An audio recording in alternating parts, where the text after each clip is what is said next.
இது ஒரு CBN தயாரிப்பு. நீங்கள் பார்த்துக் கொண்டிருப்பது ஒரு புதிய வாழ்க்கை நிகழ்ச்சி. வணக்கம். ஒரு புதிய வாழ்க்கை நிகழ்ச்சிக்கு உங்களை அன்புடன் வரவேற்கிறோம். இந்த நிகழ்ச்சியின் மூலமாக உங்களை சந்திச்சதில் ரொம்பவே சந்தோஷப்படுறோம். இந்த மாதம் முழுவதும் நிராகரிப்பு அப்படிங்கிற தலைப்பில் தொடர்ந்து தியானம் செய்ய இருக்கிறோம்.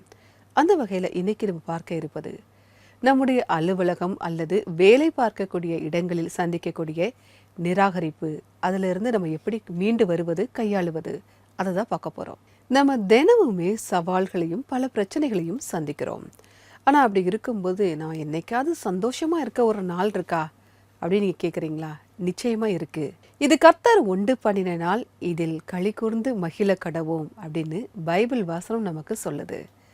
பொதுவாகவே நம்ம வேலை செய்யக்கூடிய இடங்களில் நம்ம வேலை பார்க்கும்போது அதற்கு சரியான அங்கீகாரம் கிடைக்கணும், நம்முடைய செயலை எல்லாரும் பாராட்டணும், ஊக்குவிக்கணும், இப்படியெல்லாம் நம்ம எதிர்பார்க்குறோம். ஆனால் அதற்கு பதில் வேதனை தான் நமக்கு கிடைக்குது. ஆனால் நீங்கள் எது குறித்தும் நீங்கள் கவலைப்பட வேண்டிய அவசியமே இல்லை. ஏன் அப்படின்னா தேவன் நம்ம எல்லாருக்குமே ஒரு நோக்கத்தை வச்சுருக்காரு. நிச்சயமாக அது தீமையை நமக்கு கொண்டு வராது. இதை எரேமியா 29:11 நமக்கு சொல்லுது.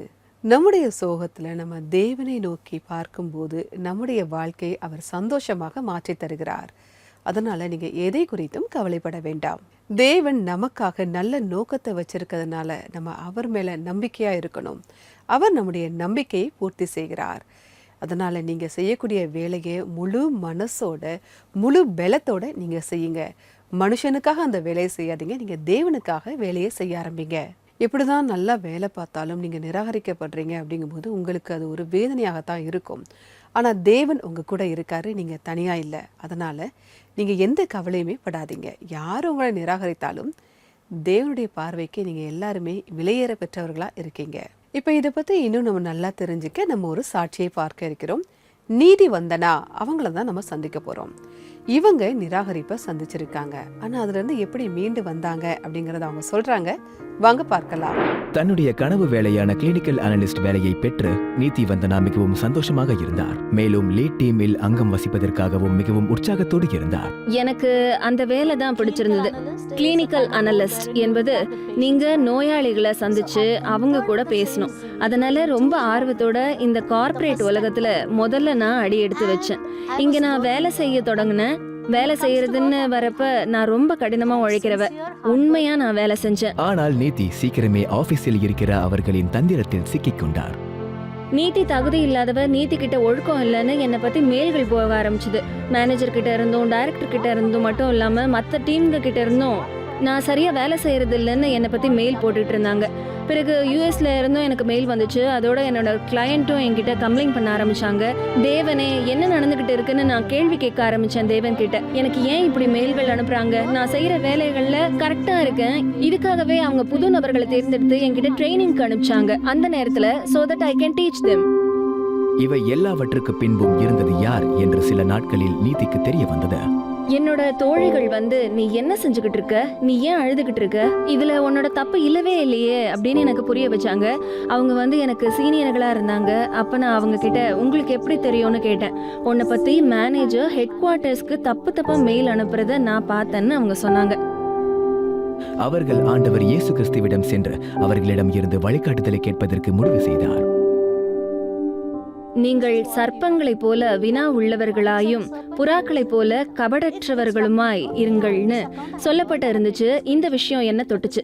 நான் செஞ்ச அந்த ப்ராஜெக்ட் வேலைகளில் ஸ்க்ரீன்ஷாட் எடுத்துக்கிட்டேன். ஒரு தடவை அந்த ஸ்க்ரீன்ஷாட் நான் பார்த்துப்பேன். நான் வேலை செஞ்சது ஒன்றாவும் ஹெட் குவார்ட்டர்ஸ்க்கு அவங்க அனுப்பினது இன்னொரு விஷயமாவும் தெரிஞ்சுது. அப்புறம் இந்த 2 விஷயத்தையும் நல்லா ஃபைல் பண்ணி இது எல்லா விஷயத்தையும் இமெயிலில் தெளிவாக எழுதி அனுப்பிட்டேன். ஆபீஸில் இவ்வளவு பாரபட்சம் மற்றும் துன்புறுத்தலினால் சோர்ந்து போன நீதி முழு பலத்தோடு தொடர்ந்து வேலை செய்து கொண்டிருந்தார். அவர்களுடைய இந்த நேர்மையும் கடினமான உழைப்பும் ஒரு மாற்றத்தை கொண்டு வந்தது. நீதி, உனக்கு ஒரு அவார்டு கிடைச்சிருக்குன்னு ஒரு மெசேஜ் எனக்கு வந்துச்சு. என்ன அவார்டுன்னு நான் கேட்டப்போ எம்ப்ளாயி ஆஃப் த இயர்னு அவங்க சொன்னாங்க. சரின்னு சொல்லி ஆண்டவரே இயேசு கிறிஸ்துவே உங்களுக்கு நன்றின்னு சொன்னேன். அது ஒரு பிராவோ அவார்ட். அப்படின்னா துணிச்சலா சிறப்பான வேலைக்கு கொடுக்கப்படுற அவார்டு அது. இந்த பெண் சாதிச்சுட்டான்னு எல்லாருக்கும் தெரிய வந்துச்சு. இவளுக்கு எந்த ஒரு ட்ரைனிங்கும் இல்லாம இதை செஞ்சு காமிச்சிருக்கா அப்படின்றதுக்காக தான் அந்த பிராவோ அவார்ட்.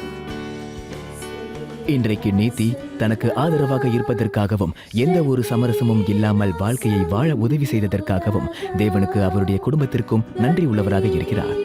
நேர்மையான வாழ்க்கை வாழறது தேவனுக்கு மகிமையை தருவதற்கு சமமா இருக்கும். நம்ம வாழ்க்கையில நாம கடந்து போற பாதைகள் ஆண்டவர் இயேசு கிறிஸ்துவுக்குள்ள நேர்மையா வாழற வாழ்க்கைக்கு நடத்துற ஒரு பகுதியா இருக்கு. இந்த மாற்று பயணத்தின் மூலமா நான் கத்துக்கிட்டது என்னன்னா, நீங்க செய்ய வேண்டிய ஒரே ஒரு விஷயம், அது தேவனுக்காக காத்திருக்கணும். நீங்க சோர்ந்து போகலாம், உங்களுக்கு கோபம் வரலாம், ஆனா இதுக்கு பிறகு தேவன் உங்களுக்கு தர சந்தோஷத்தை இதோட நீங்க ஒப்பிட்டு பார்க்கவே முடியாது. உங்களோட கோபம், உங்களோட ஏமாற்றம் எல்லாமே ஒன்றும் இல்லாம போயிடும். நீங்க உங்க நம்பிக்கைய தேவன் மேல வைங்க, ஏன்னா அதை தான் நான் செஞ்சேன். நன்றி நீதிவந்தனா, உங்களுடைய சாட்சிக்காக மிக்க நன்றி. தேவன் உங்களை ஆசிர்வதிப்பாராக. பொதுவாகவே நம்ம நிராகரிக்கப்படும் போது நமக்கு ரொம்ப வேதனையாக தான் இருக்கும். ஆனால் நம்ம வேலை செய்யக்கூடிய இடங்களில் நம்முடைய சொந்த புத்தியை நம்ம நம்பாமல் தேவன் மேலே நம்பிக்கை வைத்து நீங்கள் வேலை செய்யும்போது நிச்சயமாக அந்த மாற்றத்தை உங்களால் பார்க்க முடியும். உங்களுடைய வேலையை நீங்கள் தொடர்ந்து சரியாக செய்துக்கிட்டே வரும்போது எல்லாருடைய பார்வைக்கு முன்னதாக தேவன் உங்களை உயர்த்துவார். நிச்சயமாக அதற்கான நேரத்தில் அதை அவர் நமக்கு தருவார். அது மட்டும் இல்லை, அந்த நேரத்தில் நமக்கு கோபம் வந்தாலும் கூட நம்ம பொறுமையாக இருக்கும்போது தேவன் நிச்சயமாக ஒரு நாள் நம்மை உயர்த்துவார் அப்படிங்கிறத அவங்க சொன்னாங்க. நிச்சயமாக இந்த சாட்சி உங்களுக்கு ஒரு உத்வேகத்தை கொடுத்துருக்கோம் அப்படின்னு நாங்கள் கர்த்தருக்குள்ள விசுவாசிக்கிறோம். பொதுவாகவே நம்ம வேலை பார்க்கக்கூடிய இடத்துல நம்ம எப்படி நிராகரிக்கப்படுறோம் அப்படின்னா, ஒரு போட்டி பொறாமை காரணமாக நம்ம நிராகரிக்கப்படுறோம். நம்ம முதுகுக்கு பின்னாடி நம்மளை பற்றி தப்பு தப்பாக பேசி நமக்கு கெட்ட பேரை உண்டாக்கி நம்மளை நிராகரிக்க முயற்சி செய்கிறாங்க. பைபிள்லையுமே இப்படிப்பட்ட ஒரு சம்பவத்தை நம்மளால் பார்க்க முடியுது. உங்களுக்காக அதை நான் வாசிக்கிறேன். தானியேல் 3ஆம் அதிகாரம் 12ஆம் வசனம். பாபிலோன் மாகாணத்தின் காரியங்களை விசாரிக்கும்படி நீர் ஏற்படுத்தின சாத்ராக், மேஷாக், ஆபேத் நேகோ என்னும் யூதரான மனுஷர் இருக்கிறார்களே, அவர்கள் ராஜாவாகிய உம்மை மதிக்கவில்லை. அவர்கள் உம்முடைய தேவர்களுக்கு ஆராதனை செய்யாமலும் நீர் நிறுத்தின பொற்சிலையை பணிந்து கொள்ளாமலும் இருக்கிறார்கள் என்றார்கள். தானியேல் 3ஆம் அதிகாரம் 30ஆம் வசனம். பின்பு ராஜா சாத்ராக், மேஷாக், ஆபேத் நேகோ என்பவர்களை பாபிலோன் தேசத்திலே உயர்த்தினான். சாத்ராக், மேஷாக், ஆபேத் நேகோ இவங்க 3 பேருமே இஸ்ரவேல் நாட்டிலிருந்து பாபிலோன் நாட்டுக்கு சிறைப்பிடிச்சு கொண்டு போனாங்க. அங்கே அவங்க அமைச்சர்களாக இருந்தாங்க. அந்த நேரத்தில் ராஜாவுடைய சிலையை கொண்டு வந்து நிறுத்தினாங்க. அதை பணிந்து வணங்கும்படியாக அவங்கள கட்டாயப்படுத்தினாங்க. அந்த இடத்துல அந்த சிலையை அவங்க வணங்க மறுத்ததுனால அவங்க மேலே குற்றம் சுமத்தி ராஜாவுக்கு முன்னாடி கொண்டு போய் நிறுத்தினாங்க. அந்த இடத்துலையும் அந்த சிலையை வணங்க அவங்க மறுத்துட்டாங்க. 7 மடங்கு அதிகமாக சூடாக்கப்பட்ட அக்கினி சூளையில் அந்த 3 பேரையுமே தூக்கி போட்டாங்க. ஆனாலும் தேவன் அவர்களை பாதுகாத்தார். இன்னைக்கு நீங்கள் வேலை பார்க்கக்கூடிய இடத்துல இப்படிப்பட்ட ஒரு கஷ்டத்தை அனுபவிக்கலாம். நீங்கள் மரணத்துக்கு பக்கத்தில் கூட இருக்கலாம். உங்களுக்கான ஒரு அங்கீகாரம் கிடைக்காம இருக்கலாம், ஒரு வேதனையில் இருக்கலாம். ஆனால் உங்கள் கூட தேவன் இருக்காரு, அதை நீங்கள் மறந்துடாதீங்க. அவங்க அக்கினி சூளையில் 3 பேர் தான் தூக்கி போட்டாங்க. ஆனால் அந்த அக்கினி சூளையில் 4 பேர் இருந்ததை அங்கே இருந்த எல்லாருமே பார்த்தாங்க. இன்னைக்கு நீங்கள் வேலை செய்கிற இடத்துலையுமே கூட உங்களுடைய லீடர், உங்களுடைய பாஸ், உங்கள் கூட தேவன் இருக்காரு அப்படின்னு உணர்ந்து கொள்ளக்கூடிய ஒரு நாள் நிச்சயமாக வரும். அன்னைக்கு நீங்கள் முயற்சி செஞ்சுக்கிட்டு இருந்த உங்களுடைய ப்ரமோஷன், உயர்வு, பாராட்டு எல்லாமே அன்னைக்கு ஈஸியாக உங்களை தேடி வரும். பாபிலோன் ராஜா சாத்ராக், மேஷாக், ஆபேத் நேகோ அவங்களுடைய தேவன் தான் உண்மையான தேவன் அப்படின்னு அந்த நாடு முழுவதுக்குமே அறிவிச்சாரு. பதவி உயர்வையும் கொடுத்தாரு. இன்னைக்கு உங்க கூடயும் தேவன் இருக்காரு அப்படிங்கிறத நிச்சயமா உங்க கூட இருக்கிறவங்க அறிந்து கொள்ளக்கூடிய நாள் வரும். அதனால நீங்க உங்க வேலையை தொடர்ந்து நேர்மையா செஞ்சுக்கிட்டே இருங்க. அதுல இருந்து நீங்க நிச்சயமா பின்வாங்காதீங்க. தேவன் நிச்சயமா உங்களை ஒரு நாள் உயர்த்துவார். இருந்தாலும் இப்படிப்பட்ட நிராகரிப்பை உங்களால தாங்கிக்க முடியல, ரொம்ப வேதனையா இருக்கீங்க. அந்த நிலையை மாற்ற நான் என்ன செய்யணும் அப்படின்னு யோசிச்சுட்டு இருக்கீங்களா? ஜெபத்திற்கு எல்லாவற்றையும் மாற்றக்கூடிய வல்லமே இருக்கு. உங்களுக்கு ஜெப உதவி தேவை அப்படின்னா நீங்க எங்களுடைய CBN பிரேயர் லைனுக்கு கால் பண்ணலாம். எங்களுடைய நம்பர் 9910401010. இந்த நம்பருக்கு நீங்கள் வாட்ஸ்அப்பும் அனுப்பலாம். உங்களுக்காக ஜெபிக்க நாங்கள் தயாராக காத்துக்கிட்டு இருக்கோம். நீங்களும் தொடர்ந்து ஜெபம் பண்ணுங்க. யாராவது உங்களுக்கு தீமை செஞ்சா கூட பதிலுக்கு நீங்க தீமை செய்யாதீங்க. பதிலுக்கு நீங்க ஜெபம் பண்ணுங்க. ஜெபம் எல்லாவற்றையுமே மாற்றும். இப்போது வருவது ஒரு சிறிய இடைவேளைக்கு பிறகு நம்முடைய பிரேயர் லைன்ல சோஃபியா மற்றும் ரெவரண்ட் டாக்டர் மோரிஸ் குமார் அவங்க நமக்காக ஜெபிக்க இருக்கிறாங்க. இடைவேளைக்கு பிறகு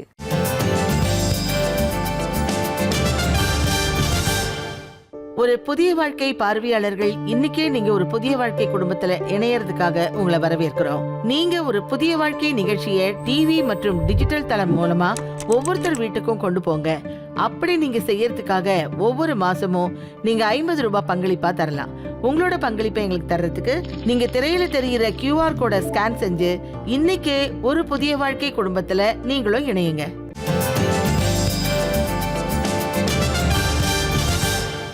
வெல்கம் பேக் டு ஒரு புதிய வாழ்க்கை. நம்ம வேலை செய்யக்கூடிய இடங்களை நிராகரிப்பை சந்திக்கும் போது அதை கையாளுவது எப்படி அப்படிங்கிறத பார்த்துட்டு இருக்கோம்.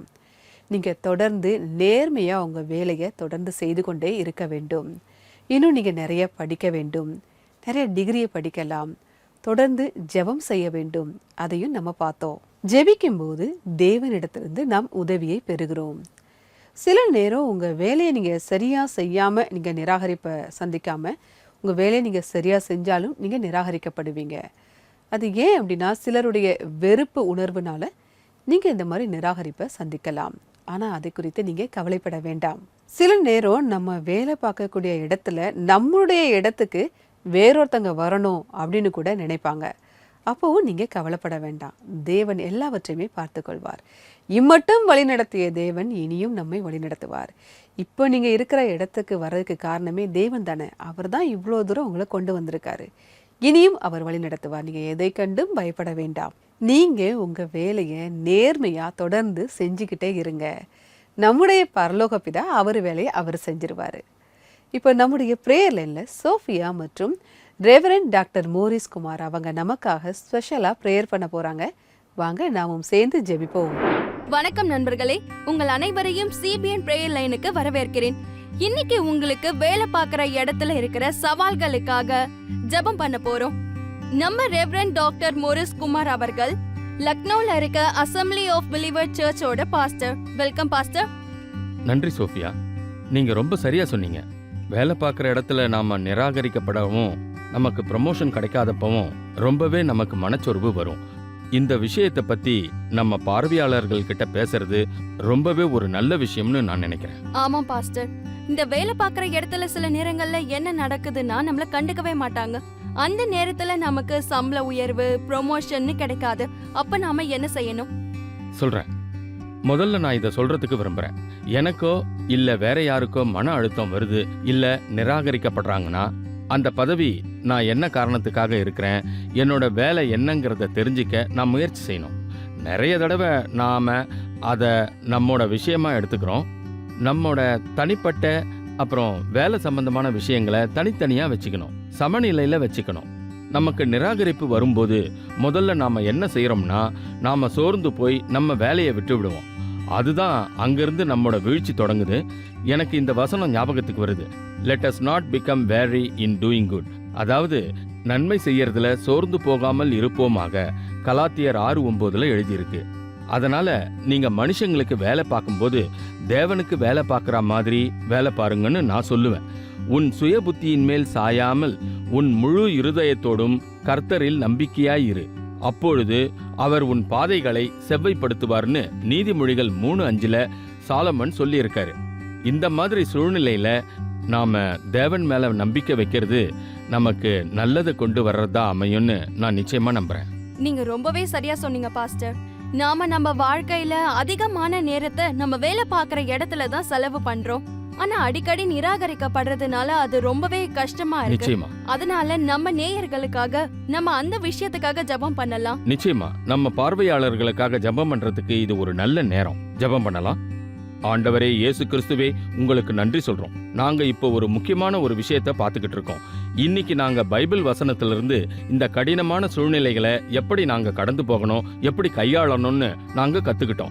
ஆண்டவரே, தங்களோட வேலை பார்க்குற இடத்துல ஏமாற்றங்களை சந்திக்கிறவங்களுக்காக, மன அழுத்தத்துக்குள்ள போறவங்களுக்காக, நிராகரிப்பை சந்திக்கிறவங்களுக்காக இப்ப நாம ஜெபம் பண்றோம். ஆண்டவர் இயேசு கிறிஸ்துவே, எங்களால எதுவும் செய்ய முடியாது. ஆண்டவரே, நாங்க இப்ப இருக்கிற இடம் அது எல்லாமே உங்களோட திட்டம்னு நாங்க தெரிஞ்சு நம்புறோம்.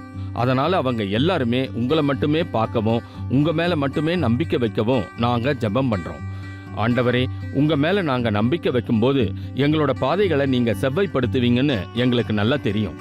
இன்னைக்கு அவங்களுக்கு தைரியம் கிடைக்கட்டும், நம்பிக்கை கிடைக்கட்டும். இன்றைய எபிசோட் அவங்களுக்கு ஆசீர்வாதத்திற்கான காரணமா இருக்கட்டும். நசரேயனாகிய இயேசு கிறிஸ்துவின் நாமத்தினால கேட்கிறோம். ஆமென், ஆமென். எங்களுக்காக ஜெபம் பண்ணதுக்கு நன்றி பாஸ்டர். வெல்கம். நண்பர்களே, இந்த நேரத்துல நான் ஜெபம் ரொம்ப நாளா செஞ்சுக்கிட்டு இருக்கேன். ஆனா எதுவுமே நடக்கவே இல்லைன்னு யோசிச்சுக்கிட்டு இருக்கலாம். தேவன் உங்களோட ஒவ்வொருத்தரோடைய ஜெபத்தையும் கேட்டுக்கிட்டு இருக்காருன்னு சொல்ல விரும்புறேன். அவர் தன்னோட நேரத்துல உங்க எல்லாருக்குமே பதில சொல்லுவாரு. அது வரைக்கும் நீங்க எல்லாரும் பொறுமையா காத்துட்டு இருங்க. உங்களால தனியா ஜெபம் பண்ண முடியலன்னா நீங்க CBN பிரேயர் லைன்ல உதவி பெறலாம். இன்னைக்கு நீங்க CBN பிரேயர் லைன் நம்பருக்கு வாட்ஸ்அப் மெசேஜ்ல நீங்க உங்களோட கோரிக்கைய சொல்லலாம். WhatsApp number 9910401010. நாங்க உங்களுக்காக உங்க கூட சேர்ந்து ஜெபம் பண்ணுவோம். அடுத்த வாரம் வெள்ளிக்கிழமை நம்ம மறுபடியும் சந்திச்சு ஸ்பெஷலா தாய்களுக்கு ஜெபம் பண்ணுவோம். தாய்மார்களே, நீங்க கண்டிப்பா கலந்துக்கோங்க. தொடர்ந்து நீங்க நிகழ்ச்சியை நம்ம ஹோஸ்டோட பாருங்க. CBN பிரேயர் லைன் தரப்புல இருந்து வணக்கம். கவனமா இருங்க. God bless you. எங்களுக்காக ஜெபம் பண்ணதுக்காக நன்றி சோஃபியா மற்றும் டாக்டர் மோரிஸ் குமார். தேவன் உங்களையும் உங்கள் ஊழியங்களையும் ஆசிர்வதிப்பாராக. உங்களுக்கும் ஜெப உதவி தேவைப்பட்டால் நீங்க எங்களுடைய பிரேயர் லைனுக்கு கால் பண்ணலாம். எங்களுடைய நம்பர் 9910401010. உங்களுக்காக ஜெபிக்க நாங்கள் தயாராக காத்துட்டு இருக்கோம். ஜெபத்திற்கு எல்லாவற்றையுமே மாற்றக்கூடிய ஒரு வல்லமை இருக்கு. இப்போது வருவது ஒரு சிறிய இடைவேளை. இடைவேளைக்கு பிறகு நன்றி வெள்ளியை பகுதியை பார்க்க இருக்கிறோம். நீங்க அனுப்பி இருக்கக்கூடிய நன்றி சொல்லக்கூடிய மெசேஜஸ் எல்லாமே நான் படிக்க போகிறேன் இடைவேளைக்கு பிறகு.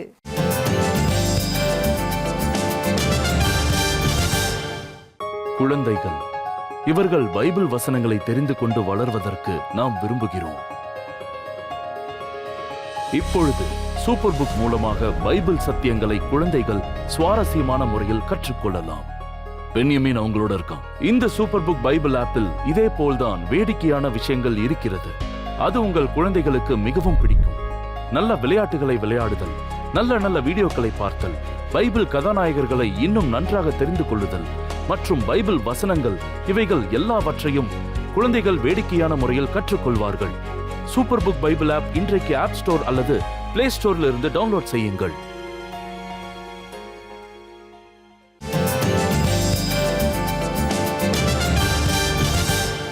வெல்கம் பேக் டு ஒரு புதிய வாழ்க்கை. நிராகரிப்பு தொடரில் நம்ம வேலை செய்யக்கூடிய இடங்கள்ல நம்ம நிராகரிப்பை சந்திக்கும் போது அதை எப்படி கையாளலாம் அப்படிங்கிறத பார்த்துட்டு இருக்கோம். நம்ம ஜெபிக்கும் போது இந்த நிலைமை மாறும் அப்படிங்கிறதையும் நம்ம பார்க்குறோம். இப்போது நன்றி வெள்ளியை பகுதியை பார்க்க இருக்கிறோம். நீங்க அனுப்பி இருக்கக்கூடிய நன்றி சொல்லக்கூடிய மெசேஜஸ் எல்லாமே படிக்க போகிறேன். வாங்க பார்க்கலாம்.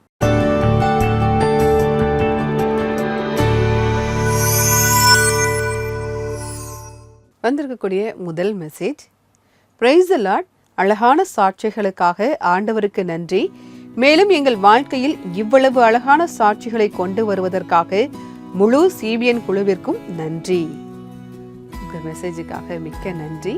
தொடர்ந்து நிகழ்ச்சிகளை பாருங்க, எங்களுக்காக நீங்க ஜெபம் பண்ணுங்க. வந்திருக்கக்கூடிய இரண்டாவது மெசேஜ், தேவன் உங்கள் அனைவரையும் ஆசீர்வதிப்பாராக. திருப்புமுனை என்ற அருமையான தலைப்பில் எங்களுடன் வார்த்தைகளை பகிர்ந்து கொண்டதற்கு CBN குழுவிற்கு நன்றி. உங்களுடைய மெசேஜுக்காக மிக்க நன்றி. தொடர்ந்து நிகழ்ச்சிகளை பாருங்க, எங்களுக்காக நீங்க ஜெபம் பண்ணுங்க. இதே மாதிரி மெசேஜ் உங்ககிட்டயும் இருக்குன்னா நீங்க எங்களுக்கு வாட்ஸ்அப்பில் அனுப்பலாம். எங்களுடைய நம்பர் 9910401010. அப்படி இல்லை அப்படின்னா இன்றைய எபிசோடின் கமெண்ட் செஷன்ல பதிவு பண்ணலாம். நம்முடைய நிகழ்ச்சி நிறைய பேருக்கு ஆசீர்வாதமா இருக்கு அப்படிங்கிறத அவங்களுடைய கருத்துக்கள் மூலமா நம்மளால பார்க்க முடியுது. இந்த நிகழ்ச்சி இன்னும் நிறைய பேருக்கு போய் சேரணும் அப்படின்னா நீங்கள் எங்களுக்கு உதவலாம். அதற்கு உங்களது நன்கொடைகளை ஸ்கிரீன்ல தெரியக்கூடிய QR கோடுக்கு அனுப்பலாம். அப்படி இல்லை அப்படின்னா எங்க வெப்சைட்டை விசிட் பண்ணுங்க. எங்களுடைய வெப்சைட் www.cbnindia.org/ ஜாயின் த என்ஸ் ஃபேமிலி. தொடர்ந்து இன்றைக்கான பைபிள் வசனம் என்ன அப்படிங்கிறதையும் பார்க்கலாம். அவர்களுக்கு பயப்படீர்களாக, உங்கள் தேவனாகிய கர்த்தர் தாமே உங்களுக்காக யுத்தம் பண்ணுவார். உபாகமம் 3:22.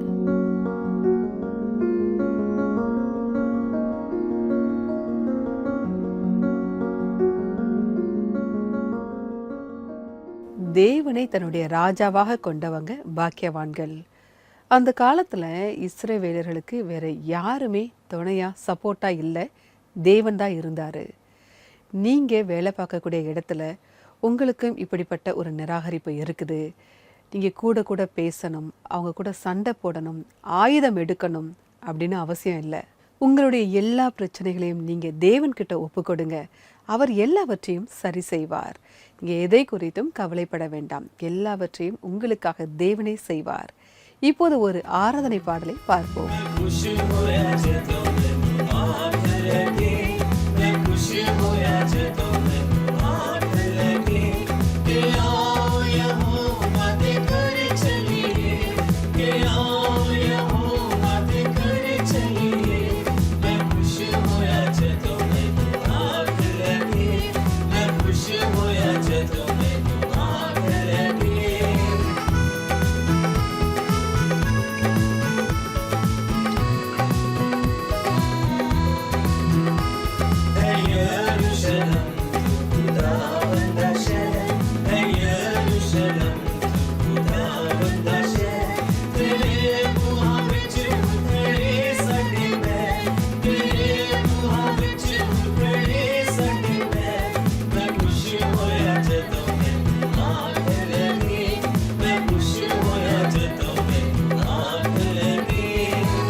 இந்த பாடலை பாடிய குழுவினருக்கு எங்களுடைய நன்றி. தேவன் உங்களை ஆசிர்வதிப்பாராக.